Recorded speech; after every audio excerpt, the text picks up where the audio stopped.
नमो नमः। मम नाम अजय निलंगेकर। इदानीं संस्कृत विषयस्य कृतिपत्रिका इति विषयम् अनुसृत्य किंचित अध्ययनम् अध्यापनं कुर्मः। विद्यार्थी मित्रांनो, परीक्षेला सामोरे जाताना हा विषय घेऊन सगळेच तज्ञ शिक्षक तुमच्या समोर उपस्थित झालेत आणि आजचा आपला विषय आहे संस्कृत। संपूर्ण संस्कृत असो किंवा संयुक्त संस्कृत, साधारणतः कृतिपत्रिकेचं स्वरूप सारखंच आहे, फक्त गुणांमध्ये त्याच्यात तफावत आहे। त्यामुळे संयुक्त संस्कृत आणि संपूर्ण संस्कृत दोन्हीही विद्यार्थ्यांनी ही कृतिपत्रिका नीट निरीक्षण करायची आहे आणि मग त्यामध्ये सांगितलेले जे मुद्दे आहेत त्यावर लक्ष केंद्रित करून पैकीच्या पैकी गुण मिळवून देणारा हा जो विषय आहे त्याच्याकडे बघायचंय। आता यासाठी मी 2025 ची फेब्रुवारी 2025 चा ही कृतिपत्रिका तुमच्या समोर आणली आहे। आता या कृतिपत्रिकेमध्ये आपल्याला माहिती आहे की 6 विभाग आहेत। पहिला विभाग जो आहे तो 8 गुणांचा आहे, ज्याला आपण सुगम संस्कृतम असं म्हणतो। या सुगम संस्कृतमध्ये 4, 2, 2 असे विभाग आहेत। पहिल्या 4 गुणांचा जो प्रश्न आहे, चित्रम दृष्ट्वा नामानी लिखत, या ठिकाणी तुम्हाला पाठ्यपुस्तकातली चित्र दिलेली आहेत आणि या पाठ्यपुस्तकात दिलेली चित्र, त्या चित्रांची फक्त तुम्हाला नावं द्यायची आहेत। तर ही पुस्तकात दिलेली चित्रांची नावं कशा पद्धतीने लिहितात हे मी तुम्हाला कृतिपत्रिकेमध्ये उत्तरपत्रिकेमध्ये दाखवणार आहे।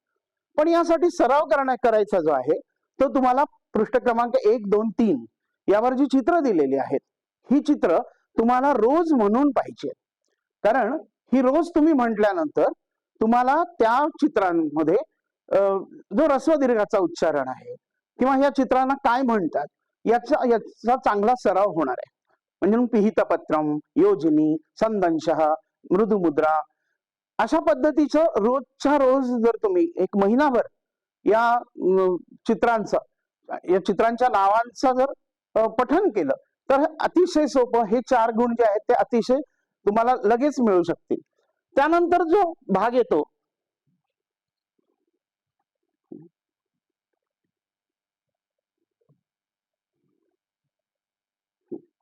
संख्या अंकैही अक्षरैही लिखत, यामध्ये तुम्हाला 1 ते 100 पर्यंतच्या संख्या दिलेल्या आहेत आणि हे आपण 8वी पासून याचा सराव करतो आहोत। या 8वी पासून करत आलेल्या संख्या तुमच्या लक्षात तर असतीलच 1 ते 100 पर्यंत। फक्त या ठिकाणी लक्षात घ्यायचंय की या ठिकाणी कुठलीही संख्या जी दिलेली असेल त्याचा एकक स्थानचा अंक जो आहे तो आपण आधी लिहितो। अंकानाम वामतो गतीही, म्हणजे अंकांची गती ही संस्कृत मध्ये लिहिताना वामतः म्हणजे डावीकडून उजवीकडे। या ठिकाणी बघा 75 अशी संख्या आहे, त्यातला पंच आणि हा 7 म्हणजे 70, पंचसप्ततिही किंवा त्रयस्त्रिंशत् अशा पद्धतीने याची उत्तरं लिहायची। तर हे करत असताना तुम्ही ह्या 1 ते 100 पर्यंतच्या, आता अष्टषष्टी म्हटल्यानंतर 68 येणार की 86 येणार हे तुमच्या लक्षात आलं पाहिजे, कारण अष्टषष्टी म्हटलं तर 8 हा जो अंक आहे तो युनिट प्लेसला असेल आणि षष्टी म्हणजे 6, तर 6 आणि 8 तर 68 अशा पद्धतीची जी संख्या आहे। तर यासाठी तुम्ही एक थोडस रोजच्या रोज 100 पर्यंतच्या संख्या त्या एकमेकांना मित्रांमध्ये तुम्ही त्याची चर्चा करू शकता, जसं खेळ खेळतो त्याप्रमाणे, आणि मग तुम्ही याच्यावर सराव करू शकता। त्यानंतर येतं समय स्तंभ मेलन। या समय स्तंभ मेलन मध्ये तुम्हाला घड्याळ आहे आणि ह्या घड्याळीमध्ये किती वाजले याचं साधारणतः तुम्हाला 8वी पासून तुम्ही तो अभ्यास करताय आणि त्यासाठी सराव करण्यासाठी काय करायचं तुम्ही, तर कुठली आज जो दिनांक असेल, समजा आज 6 तारीख आहे, तर षटवादन ते सप्तवादन पर्यंत 6 ते 7 पर्यंतच्या घड्याळाच्या वेळा ह्या म्हणून पाहायच्या आहेत रोजच्या रोज। म्हणजे षटवादनम, पंचाधिक षटवादनम, दशाधिक षटवादनम हे सगळं तुम्हाला शिकवलेलं आहे। पण या परीक्षेच्या काळामध्ये आपण अभ्यास करत असताना ही निदान 1 चक्कर रोज अशा पद्धतीने आपण जर घेतलं तर अतिशय घड्याळ, आणि या ठिकाणी स्तंभ मेलन आहे, त्या स्तंभ मेलनामध्ये तुम्हाला कुठल्याही प्रकारचं स्पेलिंग मिस्टेक ज्याला आपण म्हणतो की ऱ्हस्व दीर्घाच्या चुका वगैरे होण्याचा प्रश्नच नाही. पंच अधिक सप्तवादनम, या ठिकाणी पंच अधिक सप्तवादनम असं दिसतंय. फक्त यात एक लक्षात घ्यायचं की या ठिकाणी कुठल्याही प्रकारच्या अशा रेषा काढून उत्तर दाखवायची नाही. पंचाधिक सप्तवादनम इथे बरोबरच चिन्ह द्यायचं आणि मग नंतर आ विभागातलं जे योग्य उत्तर असेल ते द्यायचं. त्यानंतर आपण दुसऱ्या विभागाकडे जाऊ. दुसरा विभाग जो आहे तो 20 गुणांचा आहे.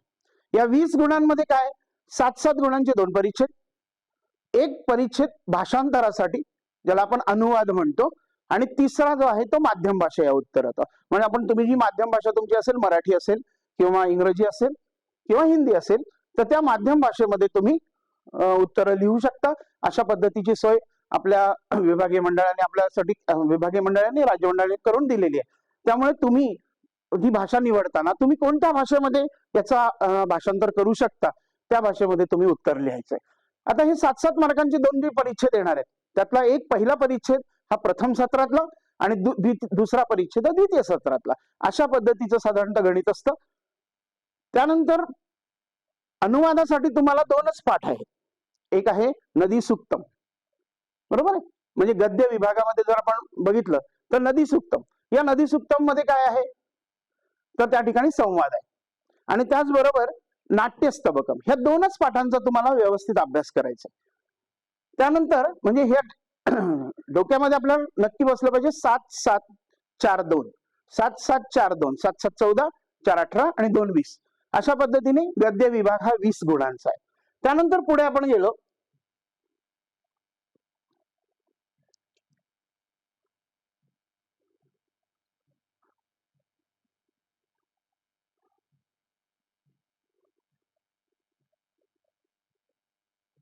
यातल्या प्रत्येक प्रश्नांचं जे स्वरूप आहे ते कसं लिहायचं आणि त्याची गुणदान पद्धती कशी आहे याच्याविषयी तर आपण डिटेलमध्ये चर्चा करणारच आहोत, पण प्रश्नपत्रिकेचं स्वरूप आधी आपण समजून घेऊया.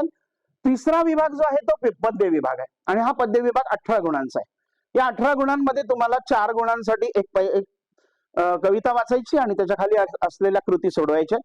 नंतरचा जो प्रश्न आहे तो माध्यम भाषेत उत्तर लिहायचे, ते 2 गुणांचा प्रश्न आहे. नंतरचा जो प्रश्न आहे तो तुम्हाला श्लोक लिखाणासाठी आहे.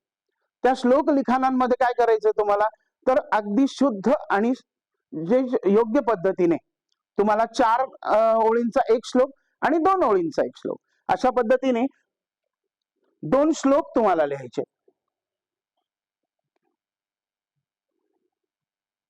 या ठिकाणी 4 गुणांचा एक आहे आणि 2 गुणांचा आहे. त्याच्यानंतर अन्वयम पुरयत, अन्वयासाठी फक्त 2च पाठ आहेत, एक सुक्ती सुद्धा आहे आणि युग्ममाला आहे. या 2च पाठांवर आधारित आणि त्या पाठांच्या खाली दिलेल्या त्याचे पण उत्तर बघा की या ठिकाणी हा श्लोक तुम्हाला पाठच आहे, अल्पानाम अपि वस्तूनाम. मग या ठिकाणी अल्पानाम शब्द दिलेला आहे आणि अपि शब्द दिलेला आहे, त्यामुळे फक्त वस्तूनाम हा शब्द ज्या ठिकाणी आहे तो या ठिकाणी तुम्हाला लिहायचा. तर गाळलेल्या जागेमध्ये सुभाषितात असलेले पण इथे न दिलेले शब्द फक्त तुम्हाला अन्वयासाठी वापरायचे, आणि त्यासाठी फक्त 2च पाठ निर्धारित. माध्यम भाषेया यासाठी पण तुम्हाला पद्यामध्ये 2 परिच्छेद आहेत, एक वाचन प्रशंसा आहे आणि एक मानवता धर्म आहे. या 2च पाठांमधल्या श्लोकांचा तुम्हाला व्यवस्थित अभ्यास करायचा. वाचन प्रशंसातले 2 श्लोक आणि मानवता धर्मातला एखादा श्लोक, किंवा मानवता धर्माचे 2 श्लोक आणि वाचन प्रशंसेचा 1 श्लोक, अशा पद्धतीने तुम्हाला या ठिकाणी स्पष्टीकरण दिलंय. आता चौथा विभाग जो आहे तो लेखन कौशलम. या लेखन कौशलम मध्ये आपल्याला 4 गुणांसाठी काय केलेलं आहे, अव्ययांचा उपयोग, धातून किंवा अव्ययांचा उपयोग आपल्या करून वाक्य रचना करायची. जसं मराठीमध्ये वाक्प्रचारांचा वाक्यात उपयोग करा असे प्रश्न येतात, तशाच पद्धतीने या ठिकाणी काही शब्द दिलेले आहेत जे धातू असतील किंवा अव्यय असतील, तर या धातूंचा आणि अव्ययांचा आपल्या वाक्यांमध्ये उपयोग करायचा. त्यासाठी काही विशिष्ट वाक्य तुम्ही आधीच तयार करून ठेवा. जसं सहसाठी तृतीयेची अपेक्षा असते, मग रामेण सह सीता गच्छती, साधं वाक्य आहे. किंवा बही, नगरात बही मंदिरम अस्ति, छोटे छोटे वाक्य जर तुम्ही तयार करून ठेवले आधीच, आणि हे जास्त नाही, एक साधारणतः 15 ते 20 प्रकारचे शब्द येतील, काही धातू असतील काही अव्यय असतील, या धातू आणि अव्ययांचा वाक्यामध्ये योग्य फक्त यात लक्षात घ्यायचं की आता बही हे जर अव्यय आलं असेल, या बहीसाठी आपल्याला पंचमी विभक्तीची अपेक्षा असते. त्यामुळे ग्रामात बही, नगरात बही, गृहात बही अशा पद्धतीने पंचमीचा शब्द त्या ठिकाणी येणं आवश्यक आहे. म्हणजे अहम बही तिष्ठामी असं वाक्य लिहिलं तर तुम्हाला यात गुण मिळणार नाही. त्यामुळे बहीसाठी आवश्यक विभक्ती कोणती आहे? पंचमी आहे. हे तेवढी फक्त तुम्ही लक्षात ठेवायचे, त्याची वाक्य तयार करायची आणि ही वाक्य जर तुम्ही रोज म्हटली, ही 10-15 वाक्य आहेत विनाची वाक्य. विनेसाठी तृतीया, द्वितीया, पंचमी. मग अहम जलम विना न जीवामी किंवा मत्स्य जलम विना न जीवती असे साधे साधे सिंपल वाक्य तुम्ही तयार करून ठेवा. त्यानंतर संस्कृत अनुवादम कुरुत हा प्रश्न तुम्हाला जर अवघड वाटत असेल तर हा अथवा यासाठी आहे. त्यामुळे जर तुम्हाला 8वी 9वी 10वी मध्ये तुम्ही जर क्रियापदांचा योग्य अभ्यास केलेला असेल तर या क्रियापदांच्या अभ्यासामध्ये हे तुम्हाला आता मासे पाण्यात राहतात, मासेसाठी मत्स्याहा जले निवसंती असं सरळ साधं वाक्य आहे हे. पण समजा तुम्हाला अवघड वाटत असेल तर वरच्या प्रश्नाची तयारी करायची. त्यानंतर आपण पुढे जाऊ. तर मित्रांनो, निबंधाचा जो प्रश्न आहे या निबंधाच्या प्रश्नाला जो और आहे किंवा अथवा आहे तो आहे दुसरा की चित्रांच्या साहाय्याने आपल्याला चित्र वर्णन करायचंय. म्हणजे चित्र दिलेलं असेल, या चित्रामध्ये वेगवेगळ्या वस्तू दिलेल्या आहेत, या वस्तूंना नावं दिलेली आहेत आणि त्याचप्रमाणे खाली मंजुषेमध्ये वेगवेगळी क्रियापदं दिली आहेत. ही क्रियापदं तुम्हाला 8वी पासून तुम्ही जे शिकत आहात त्यात ओळखीची क्रियापद आहेत. ब्रह्मती, लिखती, अस्ति, उत्तरती. तर ह्या शब्दांना हे क्रियापद आणि त्याचप्रमाणे यात असणारी जी चित्र आहेत त्या चित्राला अनुसरून वाक्य लिहायची आणि ही वाक्य फक्त 5 वाक्य तुम्हाला लिहायची आहेत 5 गुणांसाठी. जसं या ठिकाणी शिक्षिका पाठयति, छात्रः प्रश्नं पृच्छति, व्यजनं भ्रमति, चित्रे कपाटिका अस्ति. अशा पद्धतीची छोटी छोटी 5 वाक्य जरी तुम्ही लिहिली तरी यात तुम्हाला 5 गुण तुम्हाला मिळणार आहे. पण हा और आहे निबंधासाठी, त्यामुळे तशा पद्धतीने तुम्ही त्याची तयारी करू शकता. आता जाऊ आपण 5व्या विभागाकडे. हा जो आहे तो भाषाभ्यास. भाषाभ्यासाचा हा जो विभाग आहे हा आहे 17 गुणांचा. 8 अधिक 9 म्हणजे 8 गुणांच्या 4 तालिका तुम्हाला भरायच्या. 2-2 गुणांच्या 4 तालिका म्हणजे एकूण गुण झाले 8. आणि त्याचप्रमाणे नंतर सूचनेनुसार बदल करा. डू एज डायरेक्टेड असा जो तुम्हाला इंग्रजीमध्ये प्रश्न येतो तशा पद्धतीने या ठिकाणी वेगवेगळी तुम्हाला सूचना दिलेल्या आहेत आणि त्या सूचनेप्रमाणे तुम्हाला त्या ठिकाणी उत्तर लिहायची आहेत. आता हे जे 4 तुम्हाला तालिका दिलेल्या आहेत त्याच्यामध्ये नामतालिका, सर्वनाम तालिका, क्रियापद तालिका आणि धातुसाधित विशेषण तालिका. तर या प्रत्येक तालिकामध्ये भरण्यासाठी आपण कशी तयारी करायची हे मी उत्तरपत्रिका ज्यावेळेस तुम्हाला स्पष्टीकरण देईल त्या उत्तरपत्रिकेचं त्यावेळेस तुम्हाला प्रत्यक्ष सांगेन, त्यावेळेस तुम्ही ते नोट करून घ्या. आणि नंतर त्याच्यातला हा जो दुसरा विभाग आहे निर्दिष्ट कृती कृत हा 9 गुणांचा आहे. म्हणजे 3-3 मार्कांचे 4 दिलेले प्रश्न आहेत पण तुम्हाला कोणतेही 3 सोडवायचे. त्यातला पहिला जो प्रश्न आहे तो योग्यम रूपम लिखित्वा रिक्त स्थान पूर्तीम कुरुत. तर या ठिकाणी तुम्हाला संख्या दिलेल्या आहेत आणि या संख्येच्या योग्य अक्षरामध्ये तुम्हाला लिहायचं. जसं 4 ही संख्या जी आहे ती पुल्लिंग, स्त्रीलिंग, नपुंसकलिंगमध्ये वेगवेगळ्या पद्धतीची आहे. म्हणजे पुल्लिंगीमध्ये आपण चत्वारः, स्त्रीलिंगीमध्ये चतस्र आणि नपुंसकलिंगीमध्ये चत्वारी असे शब्द वापरतो. मग इथे या ठिकाणी वेदाः असा शब्द असल्यामुळे चत्वारः वेदाः वर्तन्ते. मग हे सगळे पान नंबर 100 पृष्ठ क्रमांक 100 वर तुम्हाला वाक्य दिलेली आहेत. त्या वाक्यांचाच फक्त अभ्यास करा आणि त्या वाक्यांमध्ये दिलेले जे क्रमवाचक, संख्यावाचक, आवृत्तीवाचक अशा पद्धतीची जी उदाहरणं आहेत त्यांचा व्यवस्थित अभ्यास केला की तुम्हाला हे 3 मार्क अगदी पक्के असतात. त्यानंतर पुढे जर आपण बघितलं हा येतो समासाचा प्रश्न. हा समासांचा प्रश्न जो आहे हा कुठे तर समास तुम्हाला जे दिलेले आहेत प्रत्येक 3 पाठ झाले की 3 पाठ झाल्यानंतर तुम्हाला अभ्यासपत्रम दिलेले. त्या अभ्यासपत्रम मधली जी उदाहरणं आहेत तर तुम्ही काय करायचं फक्त त्यांना सॅग्रिगेशन करा कारण ती मिश्र स्वरूपाची उदाहरण आहे. या मिश्र स्वरूपांच्या उदाहरणातला काय करायचं की तुम्ही आता समजा या ठिकाणी तत्पुरुष समासाची किंवा अव्ययीभाव, तर अव्ययीभावाची समासाची उदाहरणं कोणकोणती आहेत त्याची एक यादी तयार करा. मग तुम्हाला लक्षात येईल की या अव्ययीभावामध्ये स, प्रति आणि यथा हे 3 शब्द आलेले आहेत. तेवढेच 3 शब्द सुरुवातीला आले असतील तर त्यांना आपण अव्ययीभाव समास म्हणतो. मग सविनयम असेल तर विनयेन सह, है ना, किंवा मग कर्मधार आहे. तर ह्या सगळ्या समासांची तुम्ही जर यादी केली तर प्रत्येक उदाहरण साधारणतः 8 ते 10 एका प्रकाराची 8 ते 10 उदाहरणं आहेत. त्यामुळे ती 8 ते 10 उदाहरणं तुम्हाला तुमच्या शिक्षकांनी तर व्यवस्थित स्पष्टीकरण दिलेलंच असेल. पण तुम्हाला त्या समासांचे आपल्याला आता या ठिकाणी अल्पाधिही यस्य सहा, तर यस्य सहा किंवा यस्मिन सहा हा बहुव्रीही समासाचा प्रकार आहे. त्यामुळे तुम्हाला यस्य सहा यस्मिन सहा आलेली अशी एक 7-8 उदाहरणं तुम्ही काढून ठेवली की तुमच्या लक्षात येईल की हे जे आहे हे समास कोणत्या समासाचं उदाहरण आहे. तर अशा पद्धतीने तुम्ही समासांचा अभ्यास करू शकता. पुढचा विभाग पुढचा प्रश्न आहे समानार्थक किंवा विरुद्धार्थक. या ठिकाणी नीट लक्ष द्यायचं की या ठिकाणी चिन्ह कोणतं दिलंय. या ठिकाणी असं गुणाकाराचं चिन्ह दिलं असेल तर तिथे तुम्हाला विरुद्धार्थक शब्द लिहायचा. या ठिकाणी जर तुम्हाला बरोबरचं चिन्ह दिलं असेल तर समानार्थी शब्द लिहायचा. हे जे सगळे शब्द आहेत हे सुद्धा तुम्हाला पाठाखाली दिलेल्या स्वाध्यायांमधूनच येणार आहेत. त्यामुळे पाठाखाली दिलेले जे स्वाध्याय आहे त्या स्वाध्यायांमधले सगळे समानार्थी शब्द तर तुम्ही एकत्र केले. साधारणतः 71-72 समानार्थी शब्द आहेत ते. आणि विरुद्धार्थक शब्द हे सुद्धा 40 ते 45 विरुद्धार्थक शब्द. यांची तुम्ही जर यादी केली आणि ती एकदा दोनदा तुम्ही वाचली किंवा याच्यामध्ये तुम्ही रोज महिनाभर तुम्ही फक्त त्यांचं पारायण केलं, म्हणजे काय केलं की ते फक्त वाचत गेले तरी सुद्धा तुमच्या लक्षात येईल की कनकमचं सुवर्णम, क्रेतुम, विक्रेतुम हे सगळे शब्द आपल्याला अगदी आपल्या तोंडपाठ होतात. हा जो भाग आहे सूचनानुसारम कृती कुरुत, याच्यामध्ये तुम्हाला वाच्य परिवर्तन, अव्यय पूर्वकालवाचक काढा, बहुवचन करा किंवा तोम स्थाने भवान हे 4 ते 5 प्रकार आहेत निजंत. यातले कोणतेही 3 करायचे. हे सुद्धा तुम्हाला पाठाखाली दिलेल्या स्वाध्यायांमधूनच येणार आहे.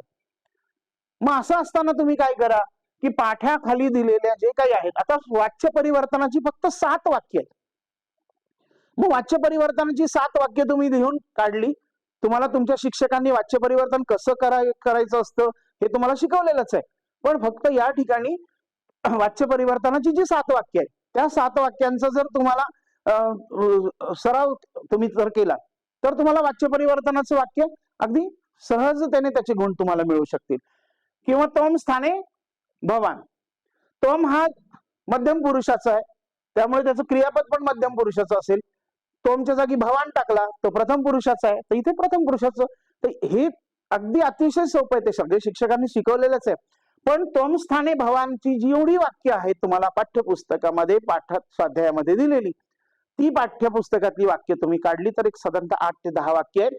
त्या वाक्यांमधूनच इथे वाक्य तुम्हाला परीक्षेत विचारलं जाणार आहे. मग इतकं जर कॅल्क्युलेटर संस्कृतचा पेपर असेल मग का नाही संस्कृत मध्ये पैकीच्या पैकी मार्क आपण मिळवू शकणार. अगदी सहजतेने आपले हे गुण मिळवू शकतात.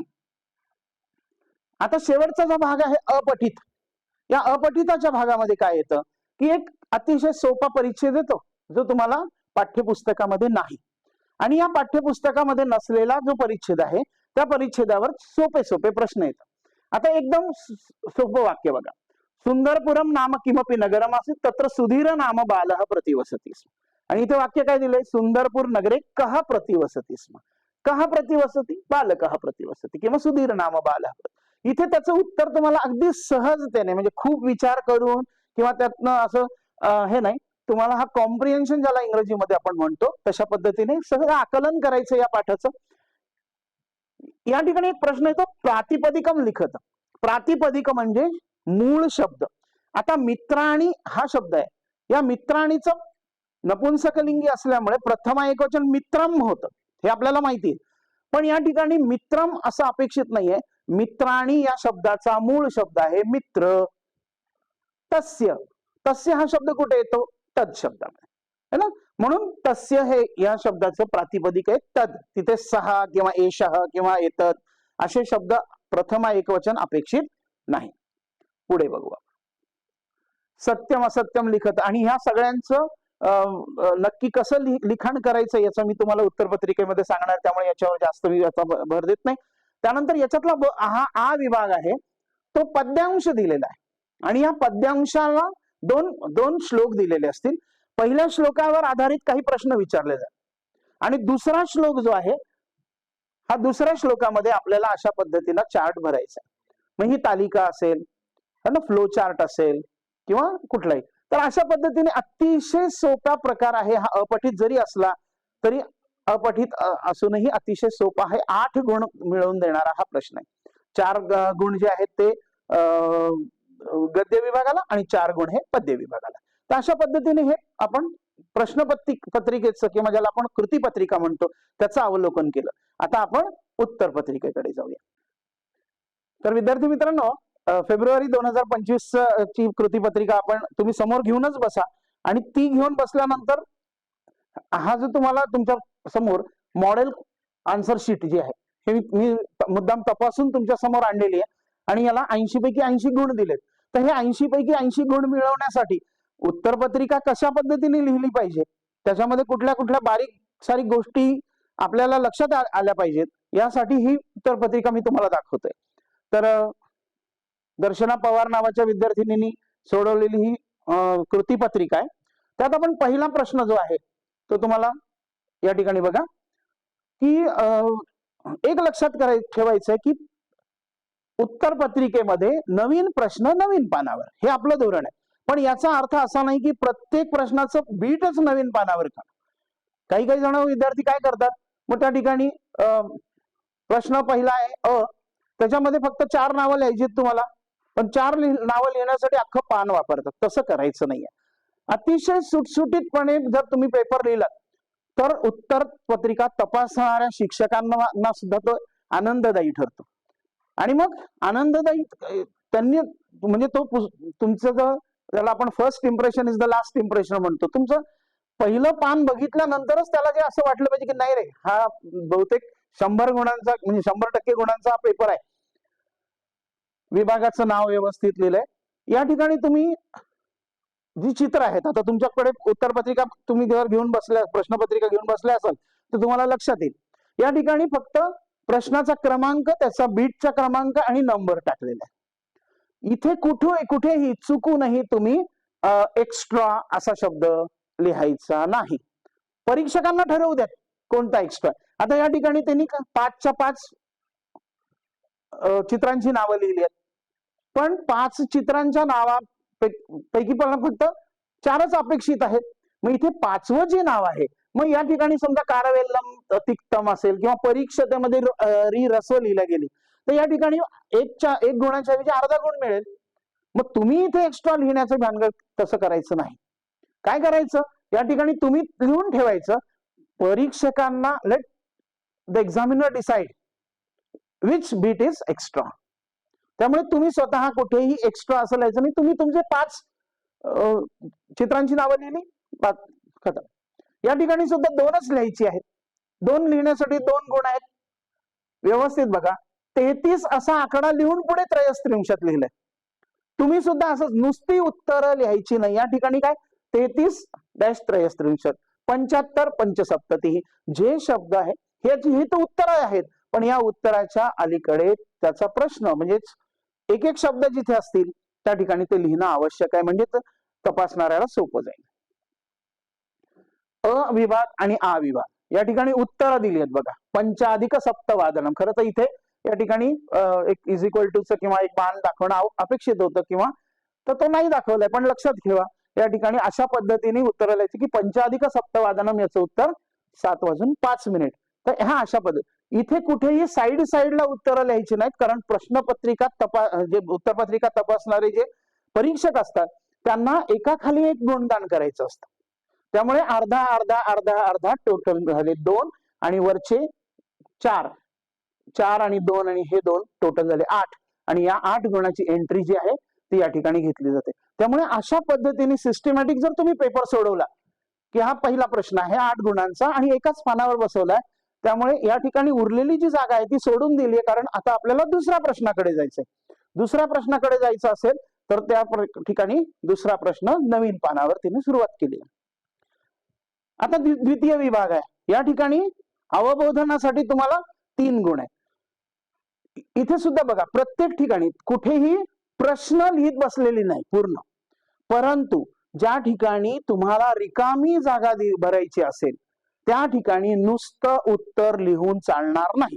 त्या ठिकाणी तुम्हाला अर्धवाक्य पूर्ण उत्तर पुढचं आणि उत्तर जे आहे ते तुम्हाला अधोरेखन म्हणजे अंडरलाईन करायचं आहे. ते ज्या खरं तर इथे काळं दिसतंय पण ज्या पेनने हे लिहित आहात त्याच पेनने त्याला अंडरलाईन करायची आहे, दुसरा पेन वापरायचा नाही. एक जो पेन तुम्ही वापरत आहात, एक रंग जो वापरत आहात त्याच रंगाने पूर्ण कृतीपत्रिका सोडवायची. कहा कम वदतीचं वाक्य आहे, त्या ठिकाणी वाक्यम पुनर्लिखित्वा हे महत्वाचं आहे की वाक्य लिहायचं मग कोण कोणाला म्हणालं याचं उत्तर लिहायचं, नुसतं उत्तर लिहायचं नाही. मग त्यांनी जे प्रश्न दिलेले असतील त्याची उत्तर एका वाक्यात उत्तर अशा पद्धतीने 3 लिहायचे होते, 4 लिहिलेत, एक एक्स्ट्रा एक्झामिनरने केलाय. त्यामुळे तुम्ही तिथे कुठेही एक्स्ट्रा असा शब्द वापरायचा नाही. शब्द ज्ञान इथे थोडीशी चूक झाली तिची, पण ठीक आहे, हरकत नाही. श्रुत्वा आणि पूरयित्वा हे दोन त्यांना ओळखायचे होते, अर्ध्या अर्ध्या गुणांसाठी होते. तर हे श्रुत्वाच्या खाली हे पूरयित्वा यायला हवं होतं. ठीक आहे, हे कशासाठी, कारण इथे हा एक गुण असा डायरेक्ट देता येत नाही, अर्धा गुण श्रुत्वाला आणि अर्धा गुण पूरयित्वाला आहे. तर मग या ठिकाणी गुण ही तुम्हाला या ठिकाणी असलेल्या समासामध्ये म्हणजे मार्जिन मध्येच द्यायचे असतात. त्यामुळे हे श्रुत्वा आणि त्याच्या खाली पूरयित्वा असं असायला हवं होतं, पण ठीक आहे, हरकत नाही. याच्यापुढे तुम्ही लक्षात ठेवा की इथे चूक काय झाली आहे. उपाय हा स्थावत, या ठिकाणी कधी कधी काय करतात की अर्धा शब्द देतात, म्हणजे उपाय हा दिलेला आहे आणि पुढे तुम्हाला शब्द तावत लिहायचा आहे, तर नुसतं तावत लिहून चालणार नाही. मग त्या ठिकाणी काय करावं लागेल, तुम्हाला जो शब्द आहे तो लिहून कशा पद्धतीने संधी सोडवली आहे ते पण फार महत्वाचं. ठीक आहे, प्रश्न निर्माण कुरुत याच्यामध्ये 2 गोष्टी आहेत, एक तर प्रश्नार्थक सर्वनाम तुमचं आलं पाहिजे आणि त्या ठिकाणी क्वेश्चन मार्क पण आला पाहिजे. हे सगळं सोडल्यानंतर पुन्हा तेच सांगतो की कुठेही तुम्ही एक्स्ट्रा असा शब्द वापरायचा नाही. त्यानंतर क्रोनॉलॉजिकल ऑर्डर ज्याला आपण पृथक्करण म्हणतो, या पृथक्करणामध्ये जी वाक्य दिलेली आहेत 4 ती अशी एका बाजूला एक अशीच लिहायची नाही आहेत, ह्याच पद्धतीने लिहायचे. कुठल्याही पद्धतीने, म्हणजे आता या ठिकाणी पहिलं वाक्य हे असेल पण हे प्रश्न म्हणजे कृतीपत्रिकेमध्ये 4 नंबरवरचं वाक्य असेल तर त्याचा उल्लेख इथे करायची गरज नाही. ते 4 नंबरला असो, 3 नंबरला असो, 2 नंबरला असो किंवा 1 नंबरला असो, या ठिकाणी उत्तरामध्ये त्याचा क्रम कसा आहे तर पहिल्या नंबरचं हे, दुसऱ्या नंबरचं हे, तिसऱ्या नंबरचं, चौथ्या नंबर. ही जी वाक्य तुम्हाला कृतीपत्रिकेमध्ये दिलेली असतील त्या कृतीपत्रिकेमध्ये परिच्छेद पण दिलेला असेल. या परिच्छेदामध्ये आता क्षेत्रपतीना मृग आलोकित असा जो हे, तर तिथे आलोकित हा शब्द कुठे दिसतोय का, मग मृग हा आलोकित हा जिथे दिसला त्याला एक छोटस अंडरलाईन करून ठेवा. मग ते परिच्छेदामध्ये जेव्हा तुम्ही 4 वाक्यांना खूण करून ठेवतात त्या 4ही वाक्यांचं मग तुमच्या लक्षात येईल की पहिलं वाक्य कोणतं आहे, दुसरं कोणतं आहे, तिसरं कोणतं, आणि तोच क्रम या ठिकाणी तुम्हाला लिहायचा आहे. आता असे 2 परिच्छेद येणार आहेत. या दोन्ही परिच्छेदामधले लक्षात घ्या की 2 परिच्छेदामध्ये मी आधी सांगितलं तुम्हाला की एक परिच्छेद हा प्रथम सत्रातला आणि दुसरा परिच्छेद हा द्वितीय सत्रातला आहे. आता हा क्षेत्रपतीने हा जो आहे हा कोणता आहे की व्यसने मित्र परीक्षा हा दुसरा पाठ आहे. आणि आता या ठिकाणी बघा शंकराचार्यांचा, आदि शंकराचार्यांचा 12वा पाठ, म्हणजे लक्षात येतंय का तुम्हाला की प्रथम सत्रातला एक आणि द्वितीय सत्रातला. या ठिकाणी तुम्हाला स्वाध्यायांमध्ये दिलेले जे काही प्रश्न असतील या पद्धतीचे, म्हणजे अवबोधनामध्ये तुम्हाला एक रिकामी जागा विचारली जाणार आहे किंवा उचितम कारणम चिनुत योग्य कारण निवडा. तर हे दोन्ही प्रश्न तुम्हाला एक तर स्वाध्यायाच्या खाली असतील किंवा मग तुम्हाला 3 पाठानंतर जे अभ्यासपत्रम दिलेले आहे त्याच्यामधून असतील. त्यामुळे पुस्तकाच्या बाहेरचा कुठलाही प्रश्न संस्कृतच्या कृतीपत्रिकेत विचारला जात नाही. फक्त शेवटचा जो अपठिताचा भाग आहे तो अपठिताचा भाग फक्त बाहेरून येतो. पण इतर ठिकाणी कुठेही एक वाक्येनं उत्तरत, कहा कम वदती, सत्यम असत्यम, हे सगळे जे प्रश्न आहेत ते तुम्हाला पुस्तकामध्ये, पाठ्यपुस्तकामध्ये दिलेला स्वाध्याय आणि त्याचबरोबर त्याच्या पूरक अभ्यासासाठी दिलेला जो अभ्यासपत्रम आहे त्याच्यामध्येच तुम्हाला इथे दिलं. तर हे दोन्ही परिच्छेद आता या ठिकाणी बघा की प्रत्येक इथे पण तीच चूक हिने केली आहे की 2 लेबंताव्यय विचारले होते, प्राप्य आणि समाप्य दोन्ही योग्य, उत्तर योग्य आहे, पण गुण देत असताना परीक्षकाला अडचण होते, कारण याला अर्धा मार्क द्यायचा आहे, हा अर्धा मार्क या समासात देतील पण या समाप्यचा अर्धा मार्क इथे देता येत नाही. म्हणून हे लक्षात ठेवायचं की प्राप्य आणि त्याच्या खाली समाप्य हे अशी उत्तरं लिहायची, पॅरलल उत्तरं लिहायची नाही. या ठिकाणी बघा, लकार कोणता आहे असं ओळखा असं लिहिलं होतं. आता ज्यावेळेस काय केलं, लटलकार वाक्य असं वाक्य शब्द दिलाय, लटलकार आहे हे ओळखलंय त्यांनी, पण या ठिकाणी उत्तराची जे वाक्य आहे तेच चुकलेलं आहे. म्हणून असं करायचं नाही, लिहायचं लकार लटलकार. लकार कोणता आहे तर लटलकार, एवढंच फक्त विचारलंय.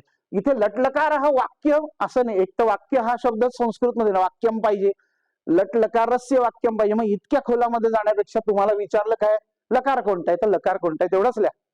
ठीक आहे, उत्तर बरोबर असून सुद्धा इथे मग ज्यावेळेस तुमचा पेपर हायर याच्यासाठी तपासण्यासाठी जातो आणि मग 80 पैकी 80 गुणामध्ये मग एखादा असा विचार करतो की या ठिकाणी वाक्य चुकलेलं आहे आणि मग इथे तुमचा गुण जाईल. तुम्हाला जे अपेक्षितच नाहीये, तुम्हाला फक्त अपेक्षित आहे लकार कोणता आहे तेवढंच फक्त लिहा. पृथक्करणामध्ये सुद्धा जशा ज्या पद्धतीने, आता जे पृथक्करणासाठी जी आकृती आहे ती मात्र तशा पद्धतीनेच काढा, जशी दिली आहे तशाच पद्धतीने काढा. स्वतःचं वेगळं काही क्रिएशन, आता ही जर तुम्हाला चौरसामध्ये किंवा चौकोनामध्ये दिलेली आकृती असेल तर तशाच पद्धतीने काढा, याला गोल करण्याचा प्रयत्न करू नका. यानंतरचा पुढचा प्रश्न आहे अनुवादाचा. अनुवाद आणि भाषांतर याच्यामध्ये फरक असा आहे की भाषांतर हे शब्दशः असतं आणि अनुवाद मात्र काय की तुम्हाला ती मध्यवर्ती कल्पना एकदा कळाली की त्या मध्यवर्ती कल्पनेतनं तुम्ही तुमच्या शब्दामध्ये ते मांडायचंय. पण शब्दामध्ये मांडत असताना सुद्धा ऱ्हस्व दीर्घाच्या म्हणा किंवा आपल्याला शब्द शुद्ध लिहिण्याच्या तो जर सराव नसेल तर मग आपले गुण जे आहेत त्या ठिकाणी कमी होऊ शकतात. जसं बघा, एवढे असा शब्द लिहायचा होता, एवढे, सोनीच्या ऐवजी साने, घेऊनच्या ऐवजी घेऊन, अशा ह्या चुका ज्या छोट्या छोट्या लिहिण्याच्या भरामध्ये झालेल्या आहेत त्यामुळे तिथे गुण कमी झाले. पण आता या पहिल्या परिच्छेदामध्ये 4 पैकी 3 गुण मिळालेत, पण हिने काय केलंय, दुसरा परिच्छेद लिहिलाय. या दुसऱ्या परिच्छेदामध्ये मात्र चुका झालेल्या नाही. त्यामुळे तुम्ही करत असताना हा लिहिल्यानंतर याला एक्स्ट्रा असं तुम्ही लिहायचं नाही, है ना. मी तुम्हाला आधीच सांगितलं की परीक्षकांना ते निर्णय करू द्या. आता आणि परीक्षक काय करणार, ज्या ठिकाणी या परिच्छेदाला 3च गुण मिळालेत आणि खालच्या परिच्छेदाला काय झालं 4 गुण मिळाले, तर ज्या परिच्छेदाला कमी गुणदान झालेला आहे तो परिच्छेद एक्स्ट्रा आहे असं परीक्षक कन्सिडर करतो. त्यामुळे तुम्ही या भानगडीत पडायचं नाही की मी कोणाला एक्स्ट्रा लिहू, एक्स्ट्रा हा शब्द लिहायचाच नाही. तुम्हाला एक सांगितलं आहे, तुम्ही 2 सोडवा, काही हरकत नाही. फक्त एक लक्षात ठेवायचं की तुम्ही लिहित असताना असं तुम्हाला आता या ठिकाणी हा परिच्छेदाचं भाषांतर तुम्ही लिहिताय, अनुवाद करताय आणि अनुवाद करत असताना तुम्हाला असं वाटलं की आपल्याला जर वेळ पुरला नाही तर मग तुम्ही दुसऱ्या परिच्छेदासाठी ही थोडी जागा इथेच सोडून द्या. दुसऱ्या कुठल्या तरी पानावर किंवा पुरवणीवर ते सोडवण्याचा प्रयत्न करू नका. या ठिकाणी त्याला जागा सोडून द्या. तुम्हाला जर वेळ मिळाला नंतर तर व्यवस्थित शांतपणे दुसऱ्या परिच्छेदाचं भाषांतर करा. निबंधामध्येही तसंच करायचं. त्यानंतर माध्यम भाषेत उत्तर लिहित असताना एका ओळीमध्ये आधी आपल्याला त्या पाठाचा संदर्भ लिहिणं आवश्यक आहे. ते संदर्भ लिहून नंतर लिहायचं. तर या ठिकाणी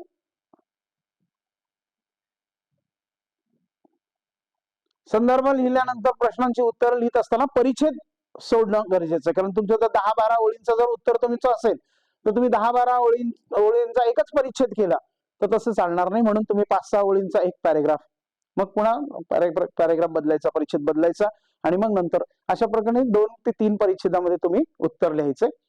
आता तिसऱ्या विभागाकडे जाऊ. हे पद्य विभाग आहे. या पद्य विभागामध्ये तुम्हाला जे 4 गुण येणार आहेत ते कृतीचे, म्हणजे श्लोक वाचायचे, कृती सोडवायची. त्या ठिकाणी पण तशाच पद्धतीने एका वाक्यात उत्तर लिहा. असं जर प्रश्न असेल जरी एका वाक्यानं उत्तर येतं मग त्या ठिकाणी एक वाक्याचं उत्तर आहे पण तिथे प्रश्न लिहिण्याची आवश्यकता नाही. ज्या ठिकाणी मात्र विशेषण विशेषाची जोडी लावायची असेल किंवा संधी विच्छेद करायचे असेल तर त्या ठिकाणी मात्र प्रश्नाचा जो शब्द असेल तो लिहिणं आवश्यक आहे. नुसतं इथे या ठिकाणी मरणम असतो, मरणम आणि असतो हे 2 शब्द आहेत, तर ह्या मरणम असतो हा शब्द लिहून त्याची फोड करणं हे फार गरजेचं आहे. हे बघा, या ठिकाणी सुक्ती सुद्धा पाठातला हा जो परिच्छेद आहे तर हिने काय केलं की एवढा मोठा परिच्छेद एकच केलाय, म्हणजे एकाच परिच्छेदामध्ये उत्तर लिहिलंय. म्हणून या ठिकाणी पॅरेग्राफ असं लिहून त्या ठिकाणी अर्धा गुण तो परीक्षक आहे, त्यामुळे ते असं होऊ शकतं. मग याला अर्धा गुण कमी केला, पण या ठिकाणी मात्र छोटा परिच्छेद केल्यामुळे याला दोन पैकी 2 गुण दिलेले आहेत.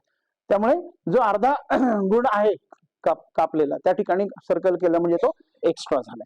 अशा प्रकारे हा तिसरा विभाग. उत्तर लिहित असताना एका बाजूला एक अशा पद्धतीची ओळी लिहायच्या नाहीत. 4 ओळींचा श्लोक आहे, त्यामुळे 4 ओळींचा श्लोक त्याच पद्धतीने लिहायचा आहे. 2 ओळींचा श्लोक असेल तर तशा पद्धतीने लिहायचा आहे. त्या ठिकाणी पुन्हा तेच केलं की 4 ओळींचे 2 श्लोक तिने लिहिलेत, पहिला आणि हा दुसरा. तर ज्यावेळेस असं वाटलं की या ठिकाणी थोडेसे चुका दिसत आहेत तर ते एक्स्ट्रा करण्याचा अधिकार परीक्षकाला द्या. तुम्ही स्वतः कुठलाही परिच्छेद एक्स्ट्रा असं लिहू नका. 2 ओळींचा श्लोक किंवा 2 ओळींच्या श्लोकानंतर या ठिकाणी अन्वय आहे, अन्वय पूर्ती बघा. अल्पानाम अपि वस्तूनाम असा शब्द आहे. मग अल्पानाम दिलेला आहे आणि अपि या ठिकाणी दिलेला आहे, त्या दोघांच्या मध्ये वस्तुनाम लिहायचं आहे.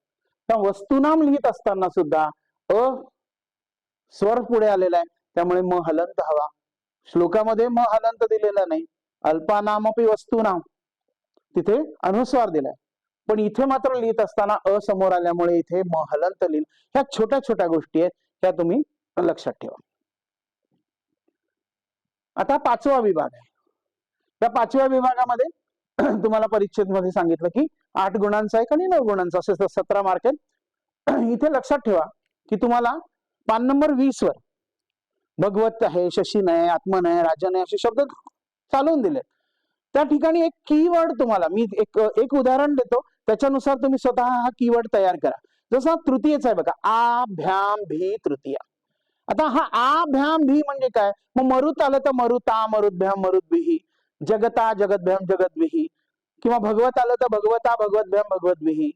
त्या ठिकाणी भाविन आला, भाविना भाविभ्याम भाविभी, म्हणजे आ भ्याम भी तृतीय आहे. तर एकदा तुमच्या लक्षात आलं या ठिकाणी बघा पंचमी, विसर्ग भ्याम भ्य पंचमी, कुठलाही प्रकारचा मस्त. शशीन आला तर शशीना हा शशीभ्याम शशीभ्य, भगवत आला तर भगवत हा भगवद्भ्याम भगवद्भ्य, आत्मन आला तर आत्मन हा आत्मभ्याम आत्मभ्य.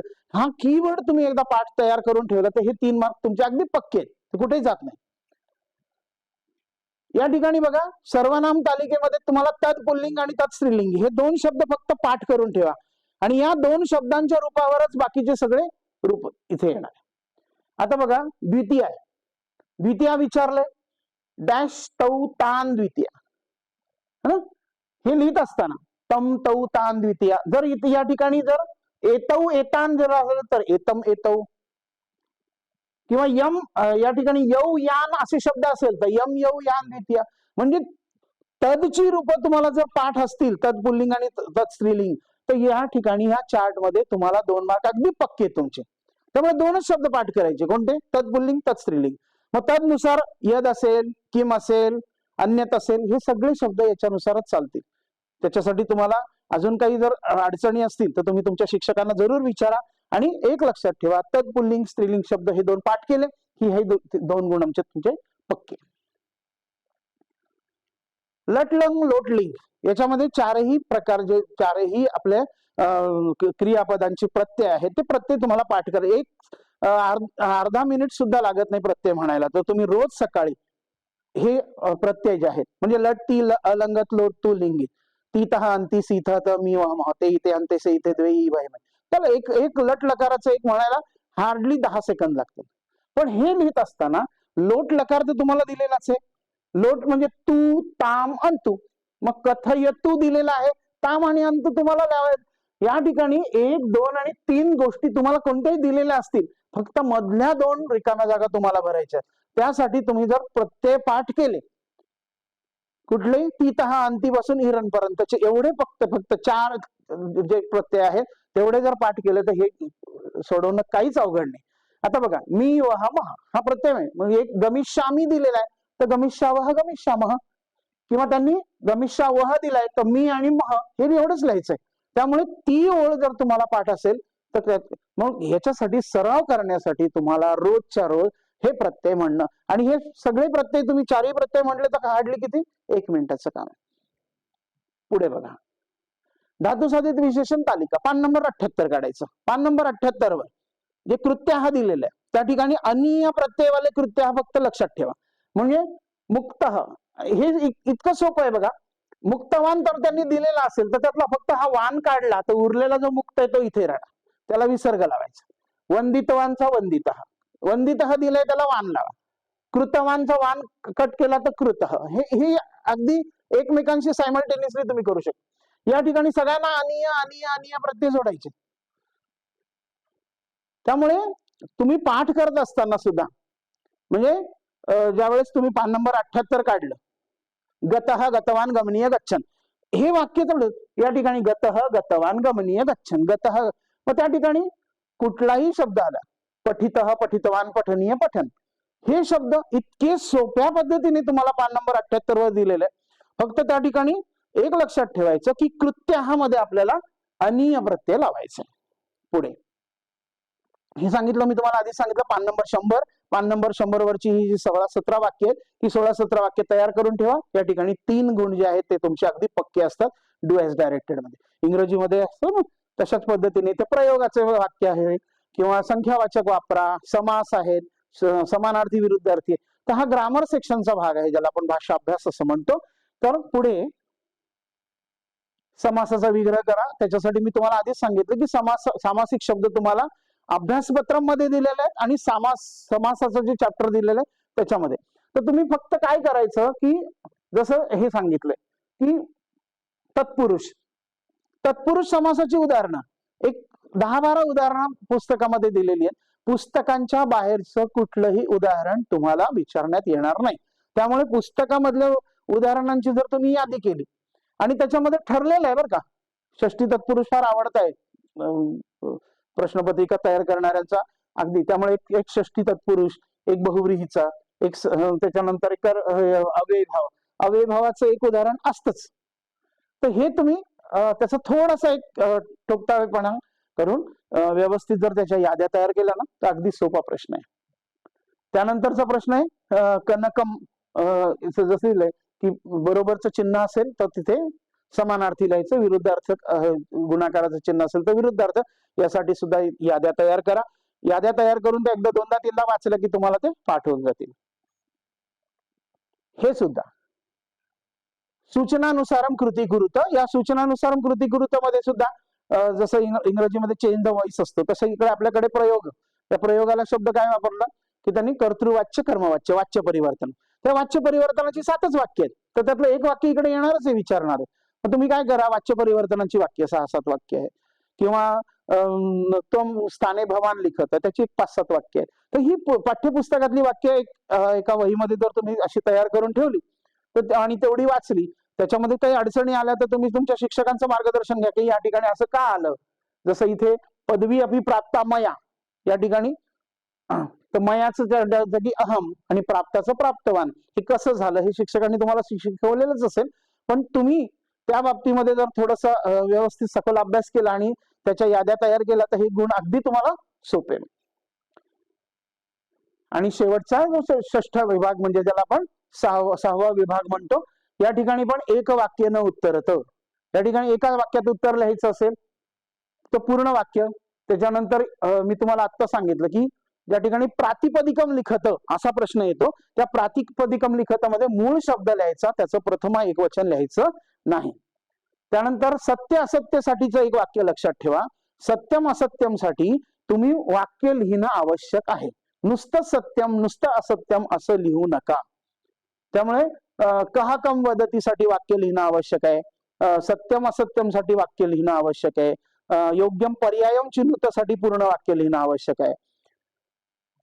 आणि एक या परिच्छेदामध्ये एक वाक्य देतात आणि त्या वाक्याचं तुम्हाला मराठीमध्ये अनुवाद करायचा असतो. जसं तो अतिशय चतुर आणि धैर्यवान होता, तर ते तुमची जी माध्यम भाषा असेल, तुम्ही इंग्रजी माध्यम भाषा जर वापरत असाल तर या ठिकाणी इंग्रजीमध्ये लिहायचं, मराठी असेल तर मराठीत लिहा, हिंदी असेल तर हिंदी लिहा, तुमची माध्यम भाषा जी असेल त्या पद्धतीने तुम्ही लिहायचं. त्यानंतर काव्य विभागाकडे, त्या काव्य विभागामध्ये सुद्धा उत्तर त्या श्लोकामध्येच दिलेली असतात. तर जसं निशांतेच पिबेत वारी किंवा दिनांतेच पिबेत पद पयः, मग दिनांते किम पिबेत पयः पिबेत, तर पयाच्या जागी दुग्धम लिहिलंय, तुम्हाला येत असेल तर फार चांगलं. आणि शेवटचा की जो चार्ट आहे तो चार्ट जसा दिलेला आहे तशाच पद्धतीने त्याच्यात आपलं व्हेरिएशन न करता तशा पद्धतीने तो काढायचा आहे. आणि हे काढत असताना इथे अजून एक चूक झालेली आहे की ही पेन्सिलने केलेलं आहे, त्यात ह्या आकृत्या पेननेच काढायच्या आहेत तुम्हाला. त्यामुळे हे लक्षात ठेवा, या ठिकाणी पेन्सिलने काढलं तरी इथे गुणगान केलंय, पण परीक्षेमध्ये मात्र या आकृत्या तुम्ही पेनने काढायच्या. तर अशा पद्धतीने 6च्या 6 विभाग अतिशय सोपे. त्याला फोकस जर केलं तर पैकीच्या पैकी गुण मिळवून देणारा संस्कृत हा विषय आहे. म्हणून लक्षात येते, Sanskrit is not a boring subject, it is a scoring subject हे आपल्याला माहिती आहे. आपल्या अत्यंत आनंदाने तुम्ही 8वी 9वी 10वी पर्यंत ह्या तिन्ही वर्गामध्ये संस्कृत शिकलेला आहात आणि हा संस्कृतचा पेपर तुम्हाला अतिशय आनंदाने छान पद्धतीने लिहायचा आहे. जशा पद्धतीने इथे दाखवलंय त्या नुसार अगदी व्यवस्थितपणे तुम्ही पेपर तो तुमचा लिहा आणि परीक्षेमध्ये खूप छान मार्क्स मिळवा. तुम्हाला खूप खूप शुभेच्छा. धन्यवाद.